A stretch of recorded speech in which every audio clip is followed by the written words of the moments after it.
नमस्कार दोस्तों, today exam के यूट्यूब चैनल पर आप सभी का स्वागत है। दोस्तों आज है 26 अप्रैल 2020। तो आज के इस वीडियो में हम 26 अप्रैल 2020 के जो भी इंपॉर्टेंट करंट अफेयर्स के सवाल बनेंगे उन सभी सवालों के जवाब इस वीडियो में विस्तार से समझेंगे। और दोस्तों लास्ट में आपसे भी एक सवाल पूछेंगे जिसका जवाब आपको कमेंट करके बताना है। इसलिए दोस्तों इस वीडियो को लास्ट तक जरूर देखें और सभी सवालों को जरूर याद करें। तो दोस्तों देखते हैं पहला सवाल है, भारत की किस बैडमिंटन खिलाड़ी को आईएम बैडमिंटन जागरूकता अभियान के लिए एम्बेसडर चुना गया है। तो दोस्तों हाल ही में भारत की स्टार बैडमिंटन खिलाड़ी पीवी सिंधु को आईएम बैडमिंटन जागरूकता अभियान के लिए एम्बेसडर चुना गया है। और दोस्तों पीवी सिंधु के अलावा विदेश के 8 और भी खिलाड़ी हैं जिन्हें आईएम बैडमिंटन जागरूकता अभियान के लिए एम्बेसडर चुने गए हैं। तो यानी इस सवाल का सही जवाब है वो है पीवी सिंधु। यानी पीवी सिंधु को आईएम बैडमिंटन जागरूकता अभियान के लिए भारत की एम्बेसडर चुना गया है। अगला सवाल है, खोंगजोम दिवस किस राज्य में युद्ध के नायकों को श्रद्धांजलि देने के लिए मनाया गया है। तो दोस्तों 23 अप्रैल 2020 को मणिपुर राज्य में खोंगजोम दिवस मनाया गया है। और इस दिवस के द्वारा 1891 के एंगोला मणिपुर युद्ध में लड़ने वाले योद्धाओं को श्रद्धांजलि दी गई है। तो हाल ही में किस राज्य में खोंग दिवस मनाए गए हैं। तो हाल ही में मणिपुर राज्य में है जो खोंगजोम दिवस मनाए गए हैं। अगला सवाल है, हाल ही में किस देश ने एक सैन्य उपग्रह नूर को सफलतापूर्वक लॉन्च किया है। तो दोस्तों हाल ही में ईरान देश है जिन्होंने हाल ही में एक सैन्य उपग्रह लॉन्च किया है जिसका नाम है नूर। और इस सैन्य उपग्रह नूर को केंद्रीय रेगिस्तान से सफलतापूर्वक लॉन्च किया है। और दोस्तों ये उपग्रह हैं जो पृथ्वी की सतह से 400 किलोमीटर ऊपर से पृथ्वी की परिक्रमा कर रहे हैं। तो हाल ही में किसने नूर नाम का एक सफलतापूर्वक सैन्य उपग्रह लॉन्च किया है। तो हाल ही में ईरान देश है जिन्होंने एक नूर नाम का सैन्य उपग्रह जिसको सफलतापूर्वक लॉन्च किया है। अगला सवाल है, दोस्तों अगला सवाल देखने से पहले आपसे एक छोटा सा निवेदन है कि अगर आपने हमारे इस वीडियो को लाइक नहीं किया है तो दोस्तों इस वीडियो को लाइक कर लीजिए। और दोस्तों इस वीडियो का पीडीएफ लिंक है वो आप हमारे टेलीग्राम ग्रुप से भी डाउनलोड कर सकते हैं जिसका लिंक है वो आपको इस वीडियो के डिस्क्रिप्शन में मिल जाएगा। तो अगला सवाल है, हाल ही में विदेशी मुद्रा भंडार को मजबूत करने के लिए किस देश ने आरबीआई के साथ 40 करोड़ डॉलर की डील की है।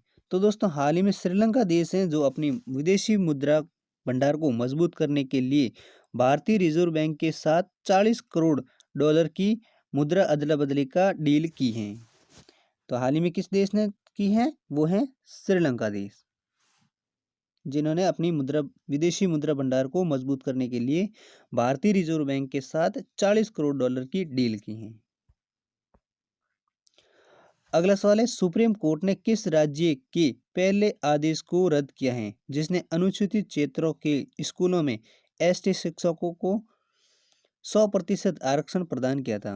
तो दोस्तों हाल ही में सुप्रीम कोर्ट ने आंध्र प्रदेश राज्य के पहले आदेश को खारिज कर दिया था जो इस अध्यादेश के द्वारा अनुसूचित क्षेत्रों में स्कूल में एसटी शिक्षकों को 100% आधार आरक्षण प्रदान करता था। किस राज्य का आरक्षण को आदेश को खारिज किया है। आंध्र प्रदेश राज्य ने। किसने किया है। सुप्रीम कोर्ट ने। अगला सवाल है, हाल ही में 25 अप्रैल को विश्व भर में कौन सा दिवस मनाए गए हैं। तो दोस्तों हाल ही में 25 अप्रैल को विश्व भर में विश्व मलेरिया दिवस मनाए गए हैं।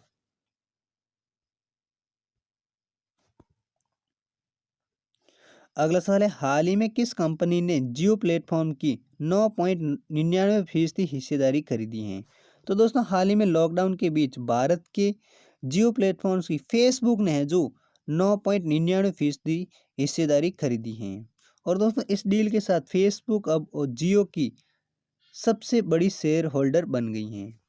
तो हाल ही में किस कंपनी ने रिलायंस जियो की प्लेटफॉर्म्स की 9.99% हिस्सेदारी खरीदी है वो है फेसबुक।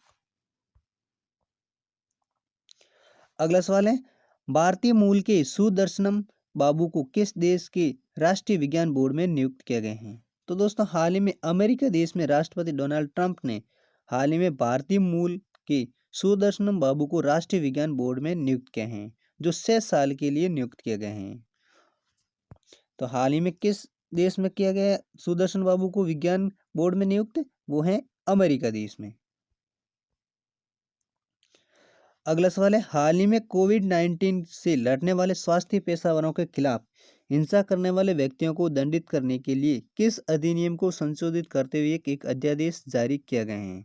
तो दोस्तों, हाल ही में भारत के राष्ट्रपति रामनाथ कोविंद ने महामारी रोग अधिनियम 1897 संशोधन में संशोधन किया गया है, जो कोविड-19 महामारी से लड़ने वाले स्वास्थ्य कर्मियों के खिलाफ हिंसक कार्य को संयुक्त और गैर जमानती अपराध मानता है।